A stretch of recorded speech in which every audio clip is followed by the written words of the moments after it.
I've joined with. Nieve Ella. Hello, Nieve Ella. And we were just saying it's so weird because we've actually just been speaking for a bit. So Yeah. I guess, how are you beyond what we were just saying?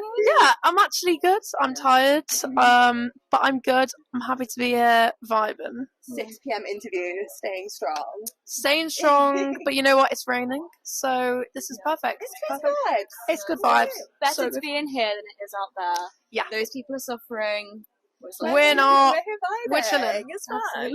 And you're obviously fresh from Glastonbury. Yes. So how was the experience for you in general, especially considering it's like reputation as the most extreme festival? Yeah. I mean, it was extreme, very extreme. Like, I feel as though the show was so good. It was like probably the best I've ever felt on stage. But in general, like, the place is mad. It's so overwhelming. It's like you have to have a good brain, and I don't have a good brain. Did you get lost at all? Yeah. Really? 'Cause I always hear about people getting lost. I had to follow everybody all the time to try find my camp, because even though we were walking there every 2 minutes, walk back and forth, because we had to just do stuff, get changed, whatever. And I just kept forgetting where it was because it's so big. Like, I don't know how people survive there the whole weekend, and people are partying. I get tired so easily. Like, but it was honestly amazing, and like I can't believe I even got to be there. But yeah, it was just very intense. Were you in like the big crowds as well at points? Like, did you see Elton John? Yeah, but we were. So I was at the tent. It was the last day, obviously, and we were at the tent, like me and my drummer Matt, like packing down, and we had half an hour till the set. Now we were like, okay, this is fine. Like, we'll get there. We got to like halfway, and the people were just like, I can't explain how many people were there. We had to go through all of the crowd at the back. It was honestly crazy. I don't know how it's allowed, but you know what? Slay. I was like, it was such a big crowd, and it was so sideways big. as well. But it was like it was vibes. It was vibes. Like, it was fun, but at the same time, like, you have to have energy, because I didn't. Were you there all the days? Yeah. You are so brave. You're my icon. Side question: did you see Lana? No, I fell asleep. Stop. I fell asleep before we all got ready, and then I lay on my bed and I fell asleep. So sorry, Lana. I don't know. I am wearing a Lana t-shirt. So I've seen that. I was like, oh no. Very offended. I woke up at 10 to 12, and she finished at 12. If she overran, and I heard, you could have seen her.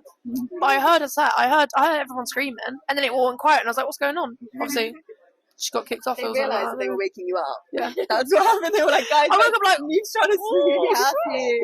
yes. No, I did actually. There was like 3 raves going on at the same time, and I was like, stop, because it's like nearly 12 o'clock, so people were out already, like, partying. You were there sleeping before Lana. Yeah. And you've been so busy. Yeah. You have been like hitting so many big things at the moment. Yeah. Dylan. Yeah. Halo, which I know is Yeah. like, huge for you. So cool. How are you like? What are you Alive. learning? Yeah, I don't like- know. I mean, it's all just very intense. Like, it's all very, like, it doesn't feel real, you know? Like, even sat here now, it doesn't feel real to me, because I love festivals, not in a way that I've this is my 3rd festival I've ever been to, but I love festivals in a way that I'd watch them on the TV when I was younger, because I wasn't allowed to go, whatever.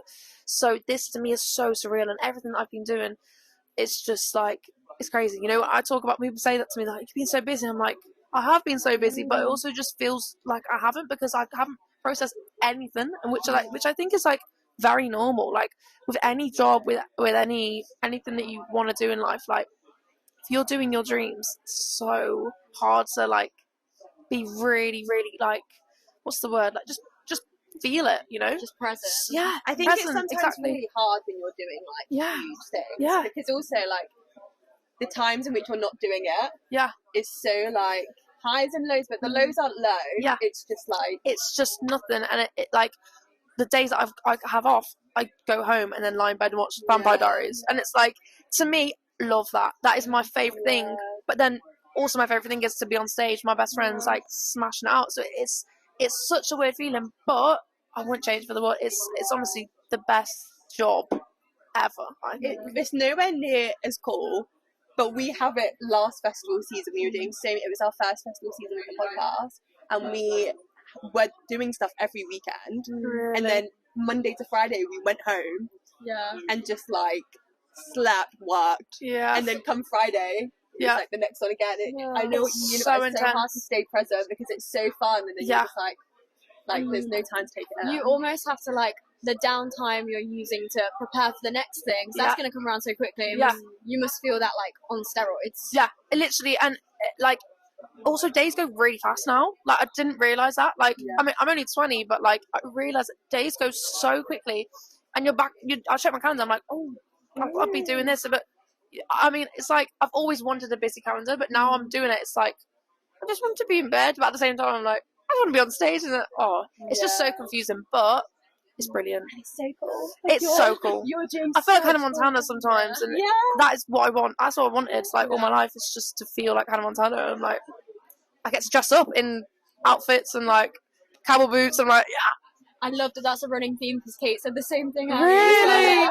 Oh my god, love that. It's just us girlies just wanna be living the best of both worlds. And it's so nice to see because you're so clearly you're sticking very true to yourself. Like this is so off topic, but we have you on Be Real, and it's the best because we see you do like fun things, and then you'll just be like in the car, and it's like it's so like not humble and like you're small, but it's so nice to see that kind of Hannah Montana, like the refreshing. I feel as though you saying that to me is really refreshing because you know I'll meet people and people will be shaking or crying and be like, oh my god, like blah blah blah. I'm like, no, like I'm just a girl. Like, I'm just Nieve. I'm the most normal person and like ever, and that's what I want. I just want to be normal, but also be on stage, and I want everyone to be on stage with me. I want like when I see like the crowd singing, I'm like, get on stage. I think it's because you've grown so quickly. I think that's probably hard for you to like gauge. I mean, not to analyse you, but to gauge people reacting like that because you've not had like the slow like one fan coming up to me. It's like it's happened overnight. Like it's crazy to watch as well. It's mad. Like to even think my first song didn't come out even a year ago. Like it hasn't even been a year yet, and it's like when I play them songs, when I play Girlfriend, I'm like. That's me. I put it as my last song because if I put it as my first song, I'd be a mess because it just makes me cry every time I play it because it's like, it's just, I can't believe that people want to hear it and I can't believe that I get the chance to be here. So, yeah, it's lovely. It's absolutely lovely. Well, I guess with the fact that you are just blowing up so quickly and, you know, this is just one of many festivals, how are you keeping up the stamina? I know you said a lot of it is downtime, but looking forward to the rest of the year, how, like, what are you doing to, like, keep it up almost? I feel like it's just staying awake, trying to stay, but also, like, getting enough sleep, waking up early in the morning. I used to wake up at, like, 11 a.m. and then I'd feel so dead in the day, and I'd be like, why do I feel like this?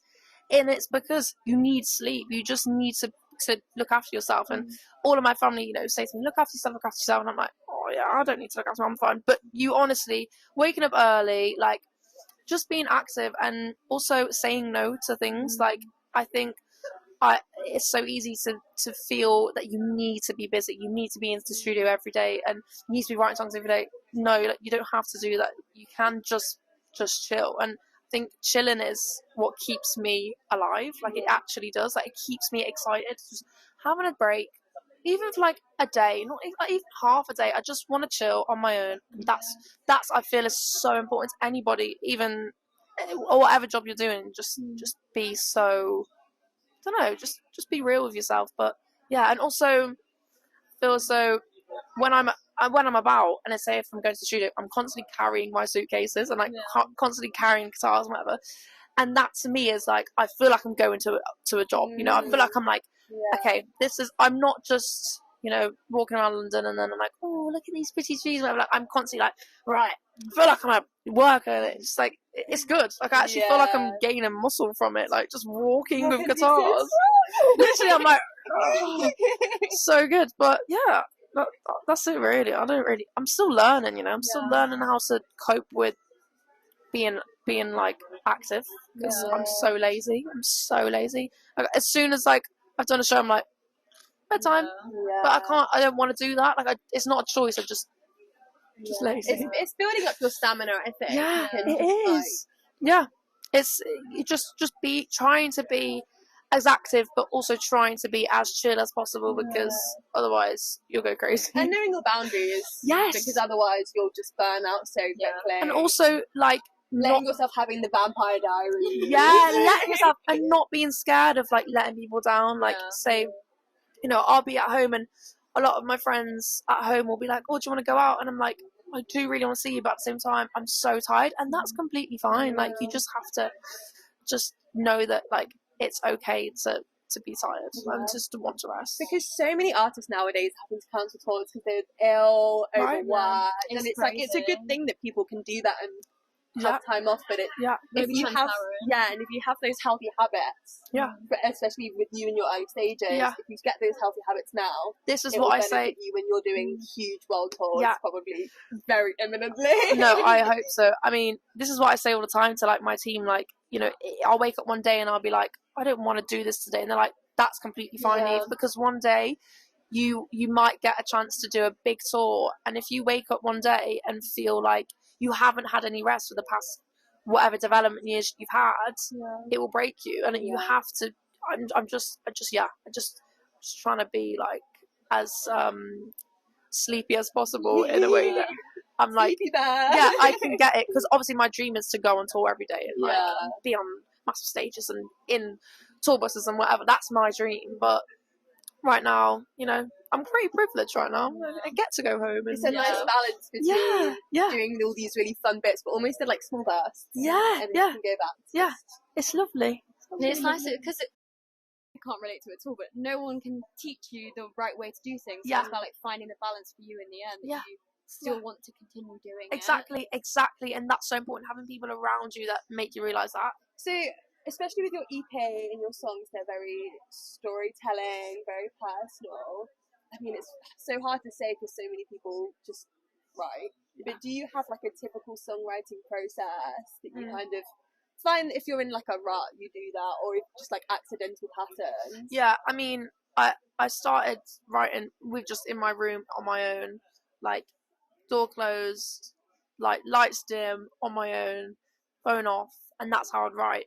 But I don't really spend time at home anymore, so like now it's changed to be like I found people that I love to write with. So like I found these two producers that I love to write with, and as soon as I get time like alone, I will like pick up my guitar straight away and put loads of ideas down.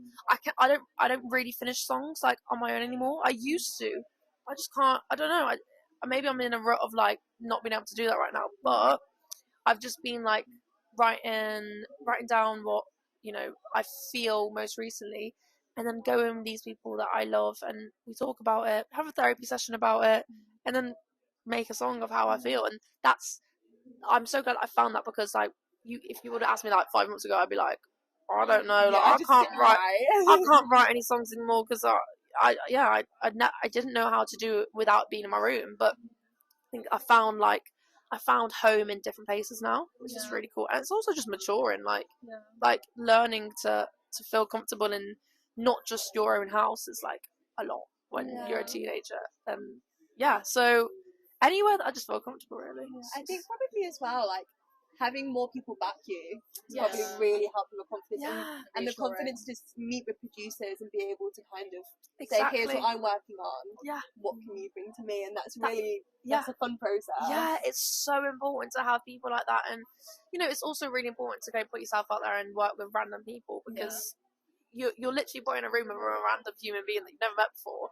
And then I'm like, okay, so this is how I'm feeling right now. I had an argument with this person and blah, blah, blah, blah. And they're like, who are you? I don't know who you are, but they have to connect with me, because that's their job. And like, it forces you to be like really vulnerable. That's where you're gonna get like what you want to say. Exactly. But then sometimes it doesn't work. Sometimes I meet people and they don't get it, and I'm like, okay, this is fine. You have to find a way to work around it, which I think is really fun. Like I love doing that, but also don't at the same time. But it's really fun to like work out your brain like with random people. I love it. It's like it's like free therapy. Creative people around you now, do you think that's helped with your songwriting process? Definitely, like when I first started, it was just me, and then my guitarist Finn, I'd send him videos of me making songs, like, oh, what do you think about this? And he'd be like, oh, let's try this, blah, blah, blah. And we'd do it over Snapchat or FaceTime. That's how we do stuff. Now I've got my whole band, I've got my boyfriend who's a musician, I've got best friends that are musicians, like managers, and like I never had that before, was it? And they're just absolutely amazing people. Like music video ideas always used to come from me, like any creative ideas, and now I'm privileged enough to have a team that's like, what about this idea? Like, and I'm like, it's just great because as much as I'm so involved in all of it, it's like so fun to have other people around you. So. Yeah, because we find like even moving into a house with like creative people, like just bouncing things off. Yeah. People like you just are creative, they just have a different way of thinking. That it's like, and it's so validating. Yeah, they can like, add on to it and be like, wow, like have you thought of this perspective? When not to say that non-creatives can't, but it's just different. And it's like different. It's really nice to bounce off of. So true. Yeah. So I feel like as we've seen you grow as an artist, you can see like the visual elements are playing like increasingly larger role. Yeah. Is this something you've like intentionally considered alongside the songwriting, or is it something that comes after once you know what the songs are about and how they seem? Yeah, I don't know. Like I feel with the newer stuff, well, actually, it's kind of weird because the first stuff that I used to write was like, oh, I want to do a music video like this, or I want my artwork to be like this, blah blah blah. Then it actually didn't work out. Like my first EP is nothing really what I have really wanted. Like it was, I still love it, but it was like not the vision that I actually started off with. But this second EP, I feel, again, because I've got people around me that actually will give me reassurance and help me out. I'm more like I'll write my song. Or even when I'm making it in the studio, like we'll have like not even half the song. I'm like, oh god, what if the this was here, or like what if this music video was here, or blah blah blah. So yeah, it's coming together like a lot more because I just know myself a lot more than I did last year. You can see that because everything's so like fits in together. Not that it didn't before. It was a bit so, DIY like, before, I think. It's so smooth and like consistent and not like inauthentically, like you're trying to fit everything into this box. You can just tell this is just you, and this is how you want it to look and sound. I'm so glad that you think that because that's what I want it to look like. I want it just to be smooth and like just fits in really nicely. That's what I want. I love visual stuff. I love anything like that, but it's sometimes I find it quite hard to like do that. I don't know why. To present it on social media is kind of hard for me sometimes, but I'm glad that you think that. It's so interesting as well, like the way different artists like go into things, because some people will create a whole visual one and be like, so what does this sound like? But you know, like Olivia Rodrigo can see in colours. I know that's a really weird like example, but she's like, oh, sour's purple, so everything like it just has to be like purple.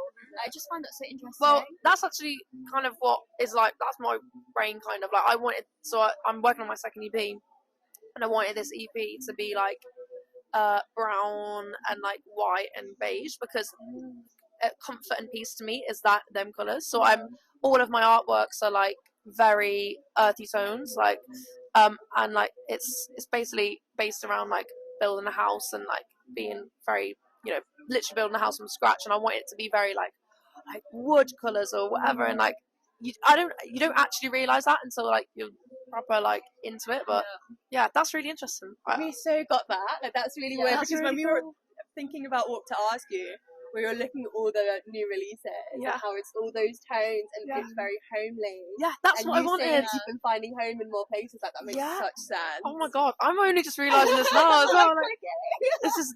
I'm gonna go back and be like, so much though. Like we think about everything. I love that. So. I love that so much, mate. I'm gonna be when I release EP, I'm gonna write all this down. Like, so this is about this. Just steal our own. Yeah. So you've done so much, as we've already said. What's on your bucket list now? Like, I know it's huge, but what is on your like performer bucket list? Things you want to perform at? Like what? Yeah, I mean, I really want to do a big support. Shows. I want to like go on tour for like a month with like, I'm like, my bucket list is like go on a big tour like Inhaler. Like that is, I love Inhaler so much. I'm always, I wake up every day and if my manager calls me, my thoughts in my brain is he's going to tell me I'm supporting Sam Bender. So you're going to do it one day. One day. That feeling, Maybe maybe like 5 years time, but that is main my bucket list. Like I want to support Sam Bender. Anything in that world, love. Can we make a hashtag? Like get Nieve to support Sam Bender. I mean, it seems like you're trying to like be like a super fan, like support him. I mean, like I don't want it to be like Like, why are you stalking me? Why are you stalking me? But also, If it gets his attention, persistence is key. That's Yeah. why we got here. So true. We just found everyone and we're like, please. And you know what? In 5 years, if you are, you can watch this back and you'll know that you just manifested it. Exactly. You know, last year we manifested it in this room that we play here, so it was on that sofa over there. So maybe. And you had a huge turnout. So fun. Very lovely.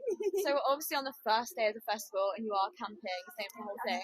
What food and drink are we going for? It doesn't have to be specific what they're selling here, but in general, what's your like go-to festival food drink? Giving, I taste that and I think festival. Chips. Really? Yeah.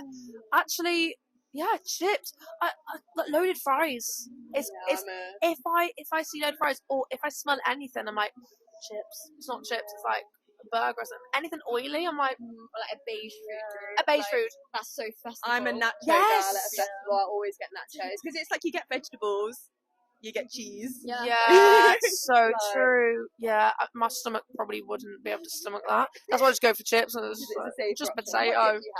What dip? I don't have a dip. Oh, What? no, I don't. A dry chip? Well, if I'll have loaded fries, so it's like okay. Okay, Just yeah. make more sense. That's the dip. if it's like if I'm having plain chips, it would be barbecue sauce, but I still don't really like it. I just nothing really. Yeah, I don't know. I prefer like that's gonna salty be chips rogue. or like peri peri chips. Okay, yeah. Love that. What about like drinks wise? Because we have when we come here, it's the like berries cider that it tastes like we're saying. It tastes like this festival. Or anywhere else, it's the watermelon watermelon raspberry. Which gin one is it? ball. Yeah. Oh my god, love that. Do you have that? No. Oh my We'll get you God. in. We can get you in with our little squad. I mean, it's such an expensive squad. Really? It's like £6 for the cider, or like what's it like £9 for the gin ball. This is at other festivals though, so I don't know about this one, But you can join our club. yeah, I mean, any beer to me, like if I have a drink any beer, I'm like, so it's like a festival, like any beer. But we brought loads of like, I was drinking like gin and tonic last night. I was like, this is kind of like too posh for me to be drinking gin and tonic out here. It was nice. It was like kind of refreshing. There was a girl in the queue that had the pre-shaken up cocktails, like you know, like a multi box. I was like, that is so clever. I love that. Love that. You're a karaoke girl. Yeah. What's your go-to karaoke song? Oh my god. Okay, Chasing Pavements. Yeah. Interesting. Yeah, Chasing Pavements. Or see, the thing is, when I grew up, so it was like all that my dad used to do when I was a little baby, just karaoke all the time, and he used to do like a lot of like it was like Westlife. So anything that's really old, like Britney Spears, but not in a way that it's like I think it was like Hit Me Baby One More Time, or like just really rogue, weird stuff like Pink songs. Love.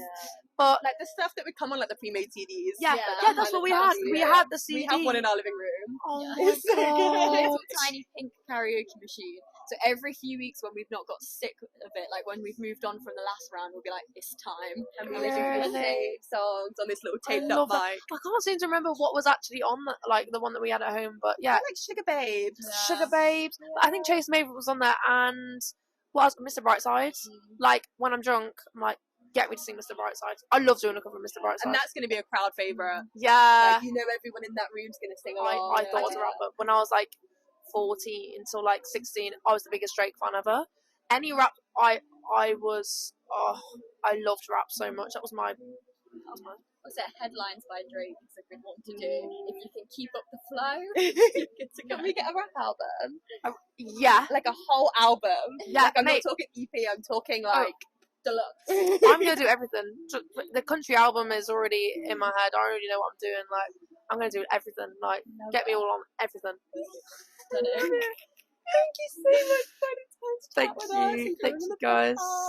We'll see you over the weekend anyway. Yeah, let's get drunk. drunk. We're gonna try and recruit you for our karaoke squad. I hope you know that. Please. We know a place. Please, we're gonna do take you? you there, yeah. I mean, I'm not gonna say it, but I'll tell you in a second. And we'll book a karaoke booth.